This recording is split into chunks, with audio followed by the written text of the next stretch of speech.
आधुनिक जीवन में लोगों के पास इतना समय नहीं होता है कि वो हर काम खुद कर सकें, चाहे वो कितने ही कुशल क्यों ना हों। अगर हर काम को बाँटना शुरू किया जाए, तो जीवन में अगर हमने कुछ भी टारगेट बनाया है, तो उसको हासिल करने में हमको कठिनाई महसूस नहीं होगी, बल्कि हम उस कार्य में सफल भी हो जाएँगे और हमारा समय और हमारी ऊर्जा दोनों ही बचेंगे। लेकिन इसके लिए भी थोड़ा-सा विचार करना ज़रूरी है, एक प्लानिंग करना ज़रूरी है कि हमें कौन-सा समय कहाँ पे देना है और किस फ़ील्ड में देना है। और स्पेशली इस चीज़ का तो हम ध्यान रखें कि हमको समय बिल्कुल भी वेस्ट नहीं करना है। और जब हम इस बात को अच्छी तरह समझ लेते हैं कि चाहे हम कितनी भी कोशिशें कर लें, पर हर काम हम खुद नहीं कर सकते।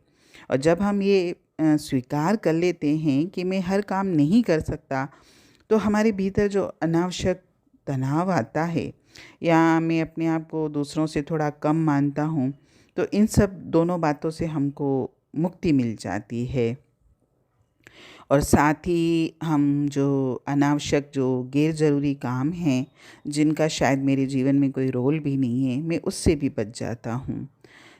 इसके साथ ही हमको अपने दैनिक जीवन के समय को भी किस कार्य को कितना समय देना है, ये भी एक प्लानिंग करना बहुत ज़रूरी है।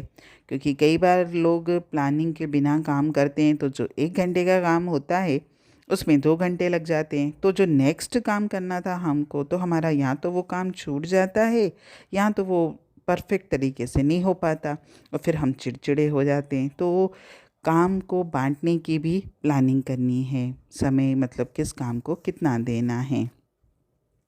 और जब हम ये कर लेंगे कि किस काम को कब और कितना समय देना है, तो हमारे बहुत सारी चीज़ें सही हो जाएंगी।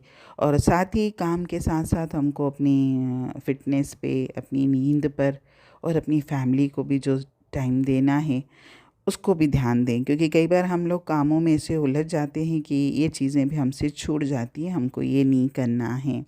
और कुछ काम तो हमारे लिए ज़रूरी भी हैं कि उनके लिए हमको डेली टाइम निकालना ही है।